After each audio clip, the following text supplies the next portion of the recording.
Welcome to Resist the Empire, a libertarian view of the Star Wars universe. This is your one-stop shop for news, events, and topics in the Star Wars canon. From a libertarian perspective, here are your hosts, Brian McQuaid and Roger Paxton.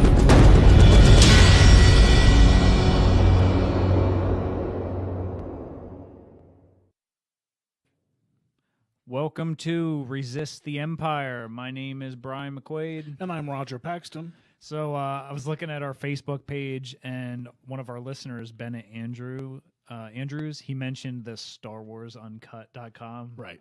It's pretty cool. I saw it a couple of years ago, actually, and then just kind of forgot about it. And these people take little clips of the Star Wars movie, and they do their own artistic thing with that. Yeah. And so they're all different, and then they string them together, I guess, to make one long movie. Yeah, each person who has a clip does something completely different. It could be animated. It could be a really good, representation of the movie. Some of them are really bad, but it really all just fits so well together. It's great stuff. Yeah, it was pretty interesting.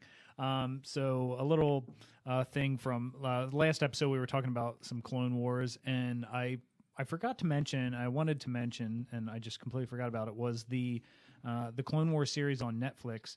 You want to watch the movie first, because there's actually a movie that's like an hour and a half, and then the episodes. And then in addition to that, the episodes aren't chronological, so you can find like a list online if you want to watch them chronological, because they're not chronological. Yeah, I think there's like one from season 3 and then one from season 2 that should go first because of flashbacks. Yeah, and then they kind of go chronological, but there's a little shift here and there. Yeah, but the Rebels is all chronological, which is great. I mean, that certainly makes for easy viewing there. Yeah. So I just wanted to make a note of that for any listeners who were interested in the Clone Wars. So another thing that I wanted to bring up was I just finished reading Dark Disciple. Yeah. Awesome book. Yeah. I'm kind of a Quinlan Vos fan just from the little bit I know about him from Clone Wars, and so I was really interested in reading through this, and I like Asajj Ventress as well, and it's essentially about these two characters. But there were multiple times I found myself having to put the book down and make a note for the show, because there were some lines in there that reminded me of lines from like either parts of the movies or shows or whatnot. So some of those were, at one point in the book, Yoda says, all must proceed as the Force wills it. And it's very similar to what Chiru Emwe says in Rogue One, where he says, all is as the Force wills it. And I think that was definitely meant to be very similar. I think that they did that on purpose. Yeah. I think that we're going to, at some point in some of the canon material, find out more of the connection between the Guardian of the Whills and the Force and Jedis, which will be fascinating stuff. Yeah, from other people I listen to, whether it's podcasts or just friends, that seems to be something that a lot of people have interest in. Like, oh, this Guardian of the Whills, who exactly are these guys? So I hope they kind of go down that road a little bit and we explore that. That would be cool. Yeah, that'll be fascinating. Another one, it's pretty topic specific to what we do here, was a line from Dooku, which I thought was very interesting and very true. And he said in the book, the once great Republic and Jedi Order have become victims of their own ambitions, and the Supreme Chancellor is no more than a pawn of corporate monopolies.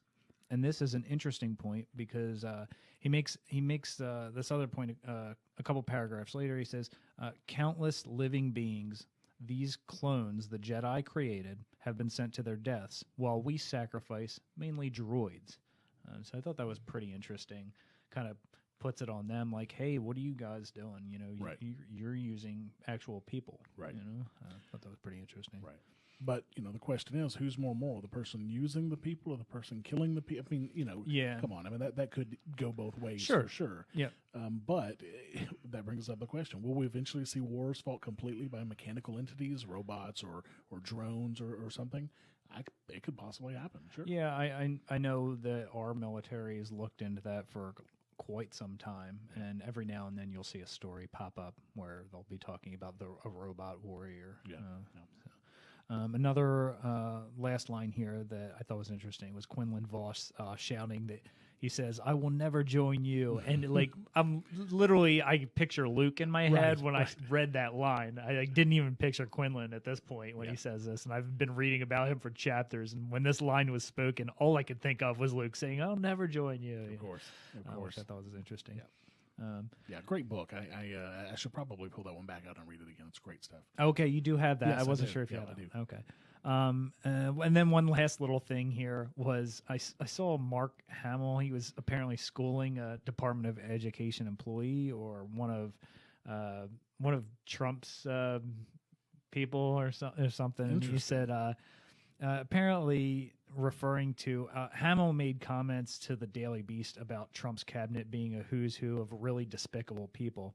And this guy with the last name Eck, he responded with "stick to playing Han Solo's short little," and then an inappropriate word. Right. Yeah. Oh wow. And Hamill, he responded with an education department employee, and at KevXIndy is this username, should know short/little is redundant, like Russian colluding /traitor, and then he made another inappropriate comment, but it was pointing out that it was essentially, the same thing. A sexual predator and showing that his grammar is incorrect. I mean, look, you gotta love Mark Hamill. Yeah. I mean, the dude is just awesome. So that's fair. That's the first I'd heard about that. So that is unbelievably funny. I love it. Yeah, that was good.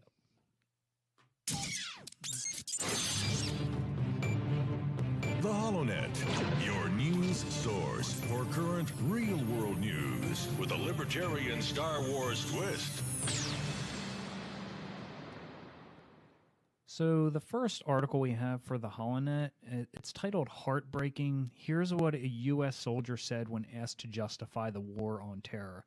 This article is actually pointed out to us again on our Facebook page from a listener, Stephen Rose, and it was a pretty heartbreaking article. I don't know if you read through the whole thing, but it's terrible. Yeah, it's pretty rough to read through.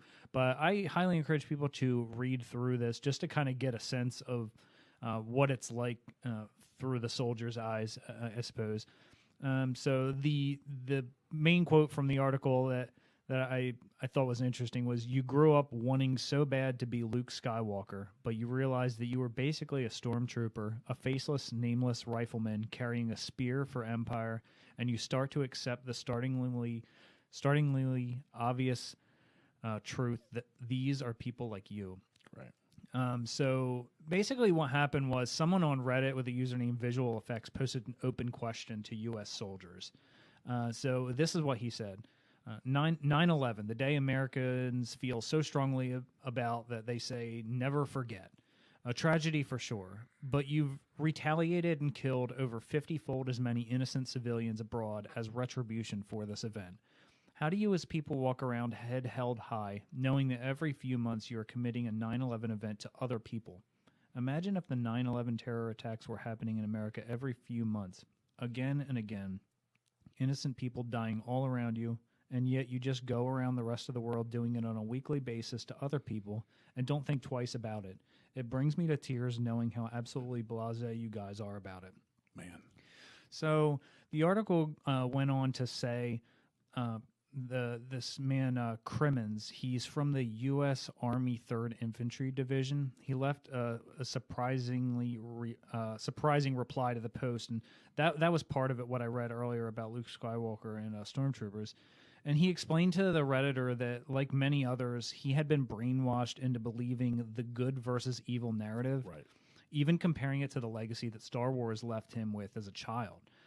Crimmins is clearly full of regret over his decision to sign up, resentment towards the government, grief at having lost his friends, anger at the mainstream media, and compassion for those innocent people he was sent to kill. Again, it was a tough article to read, but it really gives you some insight. This is, and I didn't point it out, this is from collectivelyconscious.net, this article. And this brings up the case of Finn. Is that very similar to how Finn felt in Force Awakens at the beginning? He's gone through all of his training. He's been taught that he's the good guy, and here he is, a nameless, faceless stormtrooper carrying a rifle, and he develops a conscience and realizes that what he's doing is wrong. He's harming and terrorizing these people for nobody's gain other than the gain of the Empire. So that's it's very fascinating and a great parallel with our own universe. Yeah, you can see that he clearly realizes these people pose absolutely no threat to them. Right. So you're right. He realizes that this is not the correct decision, and it points out how a lot of military must feel when they're over there doing these things.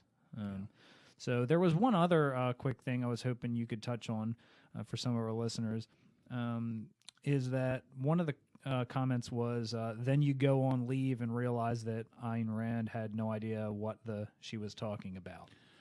Yeah, and I don't understand this, frankly, primarily because, I mean, Ayn Rand was an anti-war, anti-imperial type person. She came from, communist Russia, where they were taught, the same sorts of imperialist type things that our soldiers and stuff are being taught. So I'm not exactly sure what he means by that. I mean, Ayn Rand believed completely in the free market, which the free market, if the free market existed today, we wouldn't be having war. We would not have had war with Afghanistan or Iraq. We would be trading peacefully with Afghanistan and Iraq, and we wouldn't be having these conflicts and these battles. I've said it before, and I'll say it again. When products are crossing borders, bullets usually don't, because people don't usually go to war with people that they're trading with. Yeah. You don't want to blow up somebody that you're trying to sell some stuff to. So I don't understand his comment, and it. The sad thing is that a lot of people who make comments about Ayn Rand's objectivist philosophy have never picked up a book that either she wrote or someone else in the objectivist philosophy have written. Yeah. And I think that that's sad. I think that, trying to speak against something that you don't fully understand that's a shame, because you're not informed enough to make that kind of comment. Yeah, and that's exactly why I asked you to comment on that, was because I've said before, I'm not a big reader, and I haven't read much of anything from Rand. So I can't really offer an opinion on that, and that's why I go to you and, hey, what do you think about this? Well, I definitely think he's wrong, and I think that if he understood objectivism a little bit better, and to be clear, there are people who consider themselves Randians, people who actually followed Ayn Rand, and I'm not that person.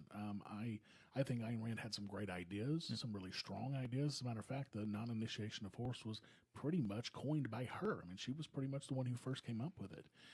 And, she had some great ideas, but herself as a person, especially later in life, she was a little bit nuts, to be honest. I mean, she was a little crazy. So I don't consider myself a follower of her, but I'm definitely a follower of her philosophy. Okay, and that was a smaller part of the article. I just kind of wanted to expound on a little bit, but the rest of the article is really about soldiers' experiences and kind of the disillusionment, right. The differences of how things are looked at from over on this side, and then when you're on the other side. So I mean, could you imagine being a soldier and going through all of that, and then coming to this realization during that time? Yeah, with no way out, essentially. Right. I mean, it breaks my heart for that guy. With no way to just, all right, I don't want to do this anymore. At least not without getting a dishonorable discharge, right. and which would have ruined him for the rest of his life. Right. So the next article we have here is this one's pretty crazy. Someone shot down a $200 drone with a $3 million Patriot missile. All right. So first off, while in my head that would probably look really awesome, right? Not really in favor of the tax money spent for that. So this one I found on CNET. And here's a quote. That quadcopter that cost $200 from Amazon.com did not stand a chance against a Patriot, said General David G. Perkins, commander of the U.S. Army Training and Doctrine Command, in a speech posted to YouTube on Monday by the U.S. Army and first reported by the BBC. The missile wasn't fired by the U.S., but by someone Perkins described as an ally dealing with an adversary, suggesting it wasn't a test.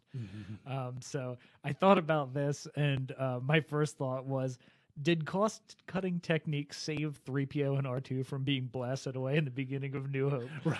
Is that's I don't know why that's what I thought of, but it's just the first thing that came to my mind. Right. Do we want to shoot a $3 million, missile at an empty escape pod? No, let's save the ammunition. Yeah. So I mean, I imagine that's like a renewable energy or something that they're using for that. So it probably doesn't cost them anything. But probably not. In my mind, that's just what I'm going to pretend it is from now on. Is this? And then the last article I came across here that I had to bring up. Oh God, yeah. So this is from the Mirror. The Mirror is a UK paper. The Star Wars fan killed his wife after she smashed his toy collection. Now that brings up a good question.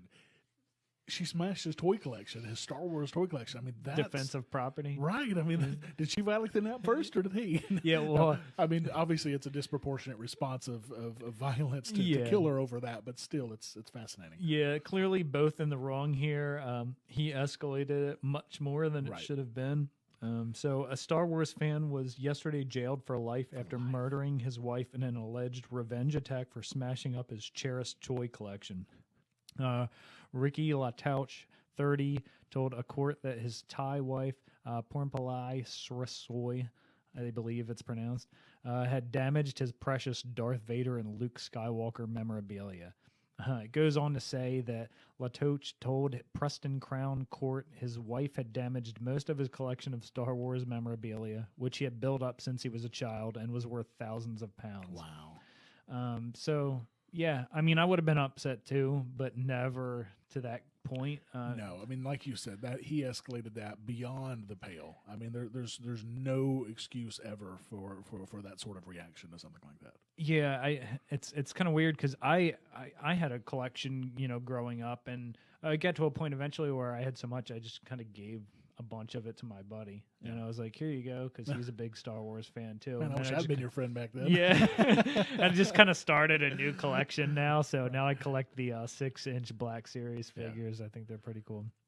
But yeah, the two main things here, don't hurt people and don't take their stuff, which is that's libertarianism. Yeah. So yeah, I mean, she definitely violated the non-aggression principle for sure.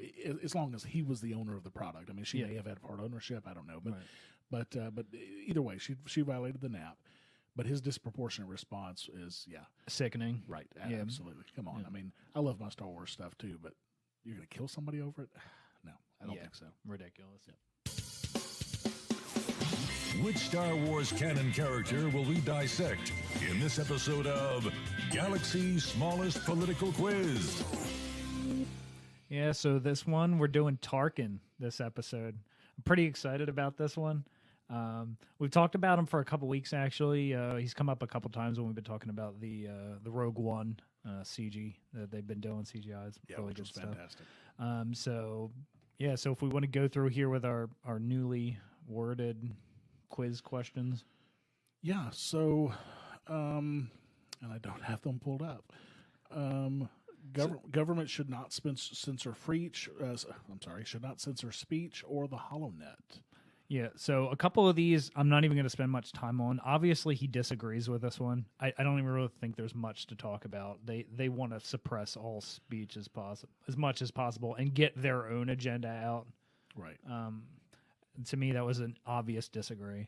Yeah, absolutely, and I can't disagree with that. And give me just a second here. I'm trying to Well, the next one I have it up here. Okay, good. The next one is that military service should be voluntary, and this is an obvious disagree as well. Tarkin was around when the Stormtroopers originated, and they started as clones, and the clones had no choice in the matter. And then later, after the clones were stopped being made into stormtroopers, they aged out and they needed to get new stormtroopers. Some of the people that weren't volunteers, or joined into the Empire, some people were actually conscripted in the service. So I would definitely disagree on this one as well. Yeah, and I absolutely think you're right. I mean, I think that they wouldn't have an army otherwise. Yeah. So, absolutely. The next question is, there should be no laws regarding possession of weapons for personal use. Yeah, again, this is a disagree. The Empire and Rebel Alliance, they banned the use of disruptors, but later on the Empire used these. Right. And so while we can't tie Tarkin directly to this, I think it's safe to assume, given his status in the Empire, as high up as he was in the Empire, he'd support this fully. Now, as far as personal blaster use, it's a bit gray area, I think, because we do see stormtroopers all over Tatooine and New Hope, and there are clearly people carrying there. So now maybe that's because Tatooine wasn't completely under the Empire's control. You know, that's Hutt's region or whatnot. So maybe that was why. But they also work with bounty hunters later on, which tells me that as far as blaster use, I'm not sure I'm not sure that it was one way or the other, but I think overall it's a disagree. I think if they had their way, they could control that kind of thing. They probably would. Sure. And looking at history in our universe, dictators, one of the first things that they do is they start banning the personal use of weapons for protection because, you know, obviously an armed populace is dangerous to a dictator. Yeah. So I certainly think that, yeah, absolutely, the Empire would restrict that in a lot of ways. And it would probably be, you know, even system by system possibly. You know, Tatooine, again, like you said, is under Hutt control. They don't have enough control there to really stop anything. Yeah. They have a presence there, but not enforce. But yeah, in Coruscant, I can't imagine that the average person probably was able to walk around with a blaster. No. Now, of course, when you ban weapons, only criminals are going to have weapons. Yeah, so the lower levels, you know, sure, there were people there. Levels. And of course, we know bounty hunters were there all the time. And bounty hunters were probably given a special license by the Empire, I'm sure, to carry. I'm sure that certain people were probably given license to do the Empire's bidding. So, but yeah, I definitely agree. This was, he would have banned weapons. Yeah. Absolutely. The next question is, repeal laws prohibiting adult possession and use of drugs. Yeah, I disagree with this one. I suppose a case could be made for keeping possible questioning minds from actively looking, taking an interest into what the Empire is really doing. So it could be another distraction where maybe they wouldn't mind. I think in the end, in systems that they have control over, I could easily see them, you know, not staying, you know, stopping people from doing anything that they don't want them doing because here's another control mechanism. Yeah, well, that goes back to episode 2 where Kenobi tells the guy with the death stab, and the guy is there with the death sticks trying to sell them. The way that he presented it, it almost looked as if he was trying to keep it hidden, kind of keep it under the table. Yes. Yeah. So that definitely led me to believe that the drugs were illegal, at least on Coruscant. Yeah. Which would make sense. I mean, you know, a lot of people see drugs as, you know, opening your mind and these sorts of things. And is that really something the Empire wants, is for people to be thinking with an open mind? Yeah. Probably not. So I could see that. Yeah. So I definitely agree with you on this one. I disagree. No, let's see. The next one is, there should be no requirement to register as a Force sensitive with the Galactic Empire. Yeah, and this is an obvious disagree. Right. Tarkin was actually involved in assisting with the death of Jedi after Order 66, so this is an obvious disagree. So for personal score, he has a big fat 0. Imagine that. Yeah. So economic issues, end imperial alliances with corporations and banking cartels. Yeah, this is... corporatism is picking winners and losers in the marketplace. Yep, sorry about that. That's okay. So this is, again, an obvious disagree. It helps with control, which is everything to the Empire. It's all about control. This is disagree. Yeah.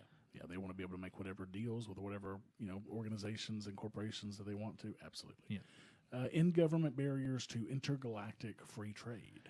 Again, disagree. Those barriers is what keeps the Empire funded. That's what keeps credits coming in. That's how they fuel the Empire. It's another form of control. Disagree. Yeah.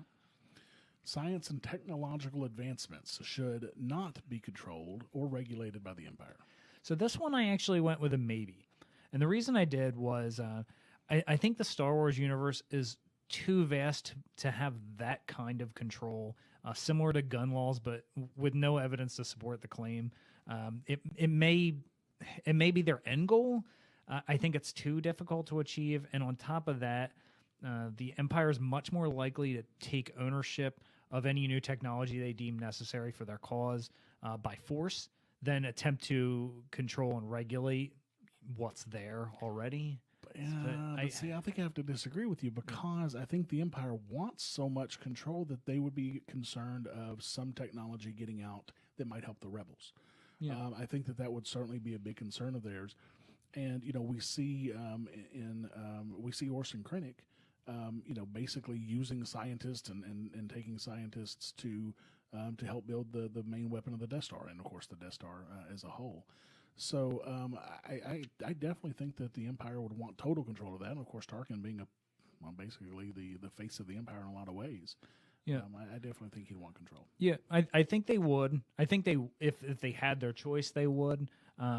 But it says something that he was, on the outside, and they pulled him in to the Empire and, essentially used force against him to get what they needed out of him. But I could see where you're going with that. The career path of individuals and the planetary division of labor should not be dictated by the Empire. So I went maybe on this one as well.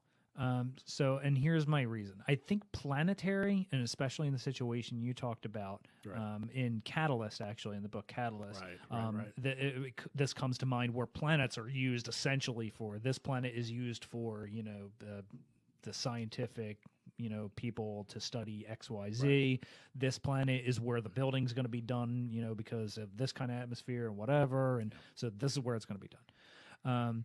So depending on what the system's capable of and currently being used for in the grand scheme of things, individually though, I think Tarkin's he's obviously a very intelligent person. Otherwise he wouldn't be where he is.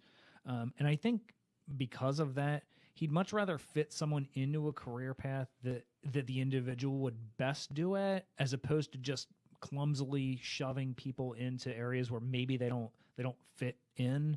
I'm not saying that he wouldn't do it or that it's not being done. I don't know. That's kind of why I went maybe on this one. Well, but again, it goes back to control, and I think that Tarkin was definitely of the Imperial mindset, and which is kind of similar to the Nazi mindset. I mean, obviously there's a lot of parallels there, and even with communism as well. And the reason, and from what I've been able to gather, the reason that communists primarily chose fields for people is they chose them based on what the communist regime thought that person would be best suited for. If you were tall and lean, then you were a gymnast. If you were, whatever the case may be. Yeah. And I think that, of course, they tried to stifle the free market by making those choices for people. So I don't know if Tarkin himself would want to do that, but I certainly believe that some in the Empire probably felt that they knew better as to what people should be doing. Yeah, again, and we don't have a clear example here. I haven't read the Tarkin novel, so I would like to read that, and maybe that would give me some more insight on this. And if somebody else, one of our listeners has, maybe they can send us an email and let us know, hey, this happened, and kind of points us in a different direction. But without that example, I think this could go either way. But yeah.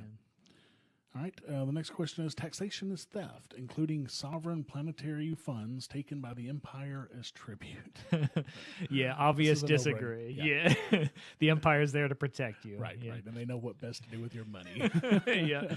So I had him, and Roger might have him a little bit different, maybe at a 10, but I had his economic score at 20. Yeah, and I think I would have to put him at 10. At least one of those that you have as maybe I would have to put disagree on. Yeah. But either way, the guy's a statist. Yeah. And I think that we knew that going in.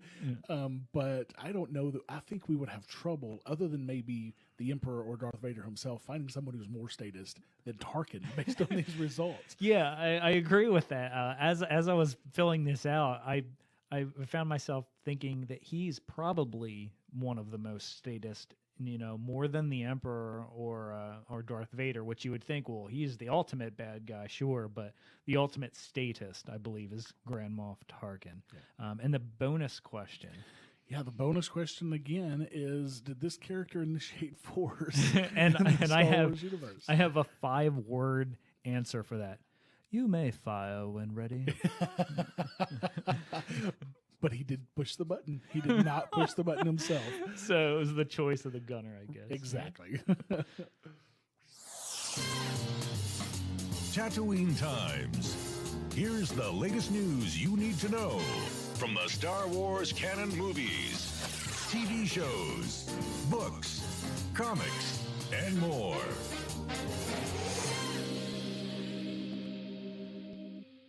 So from Cinema Blend, they had an article talking about the original Vader scene would have been acceptable, but it wouldn't have been nearly as amazing as we got. So he was originally going to destroy the Calamari ship, and the Tantive 4 gets away as that happens, and then he goes chasing after it. One of the editors, Jabez Olsen, said they should get Vader on that ship. And they didn't think it would happen because it was only like 3 or 4 months before they were releasing the movie. Yeah. But Kennedy approved it, and like 2 weeks later, they were in there recording.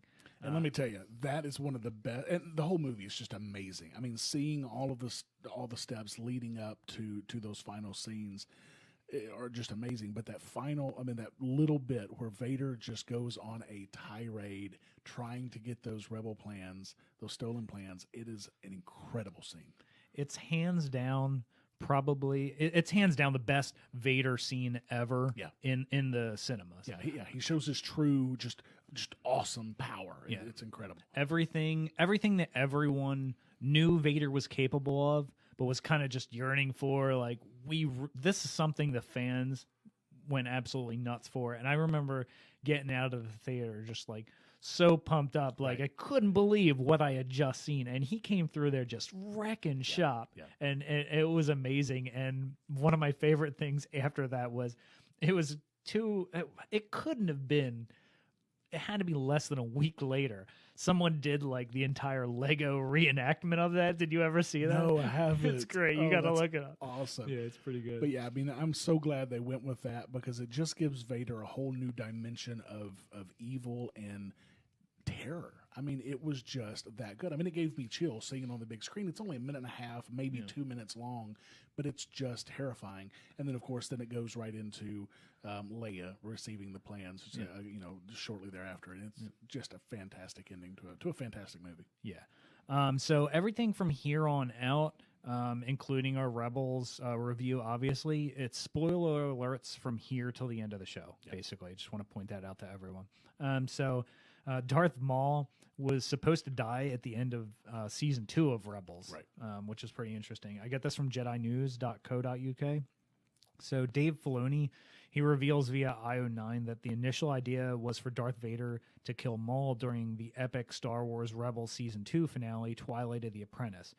In an interview, he said, so originally in that episode, you were going to get Vader fighting Maul. Vader would have killed Maul and then fought Ahsoka, Filoni said. Right. However, in the already jam-packed episode, he decided it was just too much.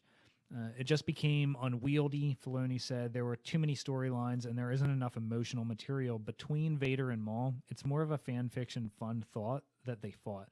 The emotional drama was really between Vader and Ahsoka, so we decided to let Maul live. And I think this was really the best decision. I would love to see a Maul Vader fight, and a lot of people would love to see a Maul Vader fight, but it just wasn't. It's just kind of one of those, the times just didn't really add up, and I'm completely fine with that. It can be one of those things we talk about for years where like, wouldn't this be a great fight? Well, and again, I haven't seen season 3. I just finished season 1 with my kids for the second time. So I'm about to start season 2, but season 3 has Darth Maul in it quite a bit, doesn't it? Or at least some towards the end. Is that not what I understand? I know that he's been on it recently. Yeah, he's in it. He's in it a lot in season 2. And he's in it in season 3 as well. Yeah. So I'm kind of glad they didn't kill him off because I understand that. And I don't know if we're going to talk about that tonight or not. But there's some big showdown between him and Obi-Wan at the end of season 3 of Rebels. So and I believe that's the next episode, the Twin Sons episode, or I don't know if that's the name of it, but it's they did this the right way in my opinion, and I really appreciate what they did with Maul. I was a bit on the fence about it, to be honest, that they brought him back because I mean we see what happens to him in episode 1.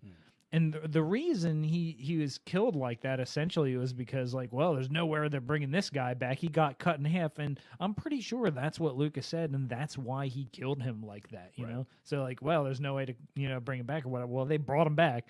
So, well, it's fascinatingly enough, they even brought him back in Clone Wars. Yeah. So, and that was under Lucas. Yes. So, I mean, even though Lucas made that decision to kill him off definitively, he was still such a strong character, and people loved the character of Darth Maul that they had to bring him back. Yeah. And I'm so glad they did, because some of the stuff in Clone Wars with him is just incredible stuff. Well, I wonder, I mean, here's the thing. I wonder how much we get of the Night Sisters. I understand Asajj Ventress is tied into all of the Night Sisters line and everything, but I wonder, do we ever get Savage Opress at all? You know, that kind of thing. And I love all of those arcs with the Night Sisters and Clone Wars. Yeah, explain who Savage Opress is. Savage Opress is Darth Maul's brother, and he's he's from Dathomir. Right. Their arcs are great. I love them fighting together. They have probably one of my favorite episodes is where Obi-Wan has to team up with Asajj Ventress to fight Darth Maul and Savage Opress, and it was awesome. Yeah, that was. This is why people need to watch the Clone Wars. Yeah. And they definitely named him appropriately, because when he goes on a tear, he is savage. I mean, he's and it's incredible to watch he and his brother fight together. It's really awesome. Yeah. So here's another one we saw. We were actually talking about this earlier the other day. Disney posted a video of Star Wars Land full scale AT-ATs being built. Yeah. This is so awesome. I don't know about everyone else. I get excited every time they show some little snippet of something like this. Yeah. It's just so exciting. This was also from Jedi News. We're excited to share an update today on the progress of the Star Wars themed lands being created at Walt Disney World and Disneyland Resorts.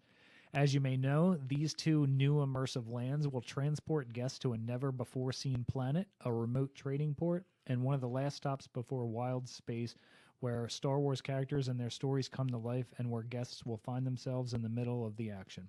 We're also creating two incredible new signature attractions, one that lets guests take the controls of Millennium Falcon I can't wait for that. on a customized secret mission, and an epic Star Wars adventure that puts guests in the middle of a climactic battle between the First Order and the Resistance. It sounds so awesome. Yeah, it does. And the pictures of these AT-ATs is, I mean, they are huge. They're massive, and it's just now frames at this point, and they're still building them. But oh man, it's going to be so incredible. Yeah, they're pretty high looking, and that's just the legs, I think, is what we see. It's the legs and kind of the base of the body, and that's about it. Yeah. So that's pretty cool. Then there is the Star Wars exclusive. Read the first moment we ever met Thrawn. You can find the opening chapter for the new Thrawn novel, which it's not out yet. This was the express.co.uk. Right. The book will be released in the UK on April 6th, but Express Online has an exclusive extract from the opening chapter describing the very first moment the terrifying Chiss warrior was introduced to the Star Wars galaxy and his immediate bond with Eli Vanto. So again, April 6th. I'm looking forward to this. I really like his character on Rebels. Well, and I'm so glad that they're bringing some of that older material from the expanded universe into the canon. Because some of that material is stuff that I was reading in the 90s and was just eating it up. And some of it is some of the best stuff in the Star Wars universe. Now, obviously, our show focuses on the canon stuff, but I'm so glad to see some of that come into the canon, especially characters that are so strong as Thrawn. And his character is very, very, very similar to how it was in the extended universe. So yeah, I have to give kudos to Disney because they've kind of continued this thing that Lucas would do where he would let people write what they want. Now, people can't really do that and call it Star Wars anymore. Right. But he would let these people write, do whatever they want. And then he would pull some of their work into his universe. Mm-hmm. And, that's like, how awesome is that? If you're like the guy that created that character or whatever, even if he gets a little snippet, like that's that guy, I wrote about. Yeah. So I think that's really cool that Disney is bringing in some of these characters that people loved from what they call the legacy now, I guess. Yeah. So now we're doing we're done with the Tatooine Times, and we're going to move into our reviews, our Rebels reviews. Yeah. So episode 3, season 1. So Droids in Distress. We just got done watching this episode. So this episode starts off with the crew of the Ghost running from a Star Destroyer, getting out just in the nick of time, as happens many times, it seems. Seems to be a recurring theme. Yeah. So once they're safe, they talk about being out of supplies and needing to find a way to get some, and Kanan's got a plan. Of course he does. He's always got a plan. Right. So Then it cuts to the beginning of their plans. We get our first appearance of 3PO and R2-D2 in Rebels, which was pretty cool. They're on a diplomatic mission on the same shuttle that the Ghost Crew's on. Right. And so they're creating the crew of the Ghost are on the shuttle. It's creating quite a ruckus, getting the droids sent to the back of the shuttle. Right. So the Imperial Makatua, and she's a minister, I guess. Yeah, an Imperial minister. Yeah, she's trying to make an arms deal with an this Aqualish guy that she's there with, and so they need 3PO for the translation. And so Sabine steps in to help translating, saying she's a level 5 Imperial Academy student. Right, and Sabine had to, of course, step in because the droids were sent to the back, which was the plan of what the crew of the Ghost were trying to do.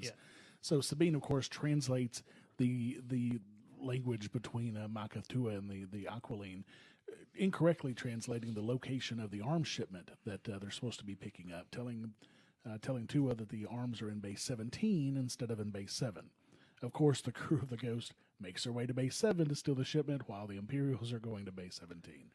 And the shipment is actually just crates of T7 disruptors. Yeah. So while the crew of the Ghost are loading up these arms, the Imperials have figured out the double cross, and they show up at base 7. So they've already got most of the disruptors loaded. And Zeb just starts going, crazy on this squad of stormtroopers, while the rest of the crew is loading up the Ghost and trying to finish getting the disruptors all stolen. So R2 and 3PO actually board the Ghost in the middle of this battle while the rest of the crew are fighting. And the T7s were apparently, we find out, once everything kind of settles, they were on the way to Lothal because they were going to be replicated and mass-produced by the Empire. And that really concerns Zeb, who just wants to destroy these things and not try to make any money off of them. He thinks that they'd be better off destroyed. Yeah, and so these disruptors, I'll point out, we actually mentioned them in our Galaxy's Smallest Political Quiz under the outlawing of guns section. So these were one of the few things that there was like an attempted ban on. Because these weapons were so destructive and basically kind of destroyed a lot of the Lasats. Yeah. So Minister Tua reports back to Agent Kallus, and we learn there's only a few Lasat left, including Zeb in the galaxy. Hera tells Ezra the T7 disruptors were the weapon used by the Empire to kill off most of the Lasat. The Ghost goes back to Lothal to try and sell the disruptors to Vizago, the crime lord who we met in the first 2 episodes. Right.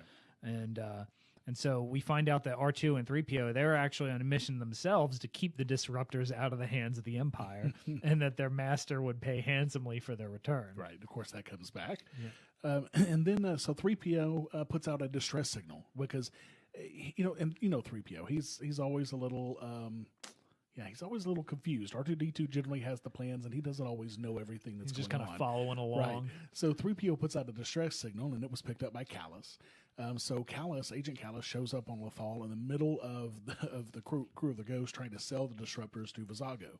So Vizago ditches and leaves the Ghost crew behind, basically saying, "Hey, good luck, guys."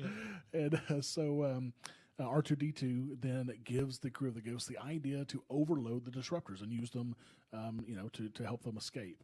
So the crew tries to hold off the Imperials while Agent Kallus calls out Zeb for one-on-one combat, which is just fascinating. So Kallus is using a bow rifle, and we find out Zeb calls him out for it, saying, "Hey, only the honor guard of Lasat are supposed to have those." And Kallus tells Zeb, "Yeah, I know. I removed it from a guardsman himself." And then he ends up telling Zeb that he was the one who gave the order to use the disruptors on Lasat where Zeb's people were killed. Yeah, so, obviously this is going to set Zeb off, and we get the impression that this is like a position of high esteem, high regard in the Lasat community. Yeah. So the crew, they push, they go ahead and push the overloaded disruptors at the Imperials. They take them all out while Kallus overtakes Zeb in combat. Ezra saves Zeb's life with a last-minute force push, knocking Kallus away. This was pretty interesting because we're still in the early phases here where he doesn't really know very much at all about the Force. He just kind of knows that he can do some things. Right. This was clearly kind of a last-ditch effort on his part. Yeah, he was very distressed and just, was Force pushing outwards because he just didn't want his friend to get killed here. And it was an interesting moment. The Ghost Crew then flies off. Kanan tells Ezra that his formal Jedi training will start the next day. And then the Ghosts deliver 3PO and R2 to none other than Bail Organa. Kanan doesn't know who Organa is here. And after they leave, Organa tells R2 to show him the recordings he took of the rebels. Right. It sounded like he was interested in kind of whatever the Stormtrooper stuff was, but he's really more interested on what this Ghost Crew is, what they're doing. Right, because obviously they're doing some pretty good things, and it's gotten the attention of rebel leaders, so that's fascinating. Yeah. So then we move on to Episode 4 in Season 1 called Fight or Flight. It's kind of a play on words. Instead of fight or flight, it's a fight or flight, which is kind of cool. Like fighter pilot. Right, yeah. So this episode opens up with Ezra training to use the Force to lift a bowl, and he's being pranked by Chopper, who's lifting the bowl up with one of his little arms in an angle that Ezra can't see it. So Ezra thinks he's doing well. So then, a bunch of, craziness ensues, and Zeb and Ezra end up getting into it over all of this. And so Hera throws them off the ship, but she's basically sending them to the market for a supply run, telling them they better bring back at least one Melaruon fruit. Also, Melaruon, yeah, it's such a weird word. Yeah. While they're shopping, Ezra's recognized by one of the locals who was friends with Ezra's parents. And in the conversation, Ezra is told that Melaruon... Say it again? Melaruons don't grow on Lothal. Of course they don't, because Hera was obviously messing with Zeb and Ezra. So Ezra and Zeb happen to see a crate of these fruits that's being sold to some stormtroopers by another guy in the market, randomly enough. And so and Ezra tries to use the Force to steal one of these fruit from the stormtroopers, but just as he's about to get the lid off the crate, a stormtrooper grabs the crate to move it. So Ezra then has to sneak up to the crate, grabs a fruit, he's successful in it, and then of course he's caught by stormtroopers, and Zeb helps him escape.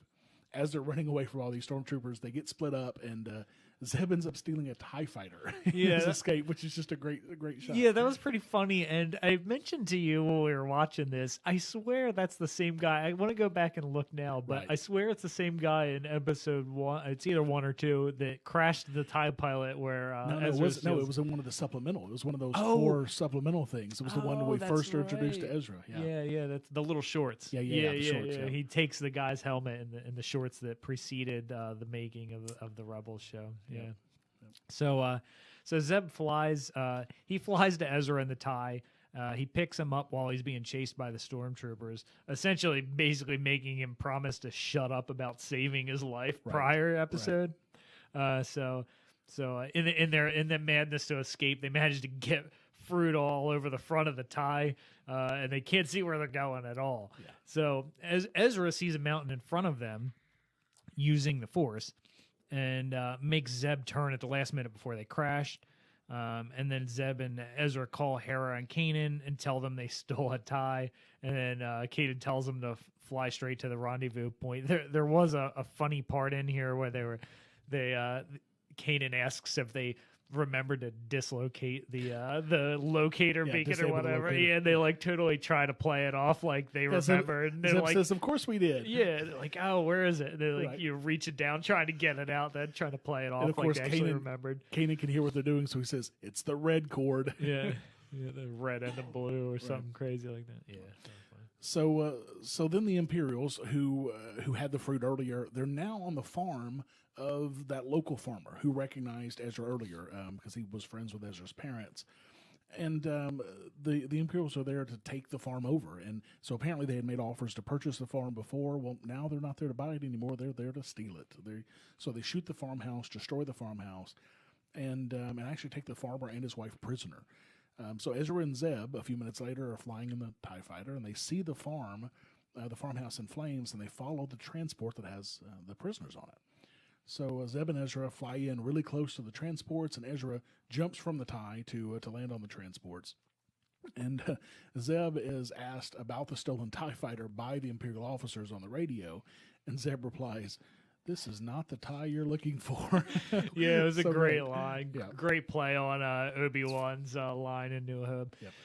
And what is interesting here is, to me, was that if you're not going to sell to the Empire, well, we're just going to destroy your home and take it from you anyway.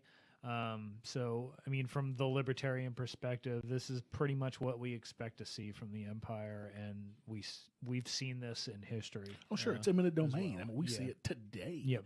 You know, and it's a shame that there was a case not far from where I grew up of eminent domain of a family basically being kicked out of their home and having it bulldozed to build a golf course. Wow. I kid you not. They were offered money for their home. Yeah. It wasn't what they thought their home was worth, so their house was bulldozed to the ground. Yeah, and what's crazy is, first, eminent domain should not exist. That's the first thing. But, absolutely. But on top of that, the excuse for using it is for a public need of some sort. Like, we need to build this highway, you know? So, like, even in circumstances where people might feel like, well, that's acceptable, like, a golf course? Seriously? Right.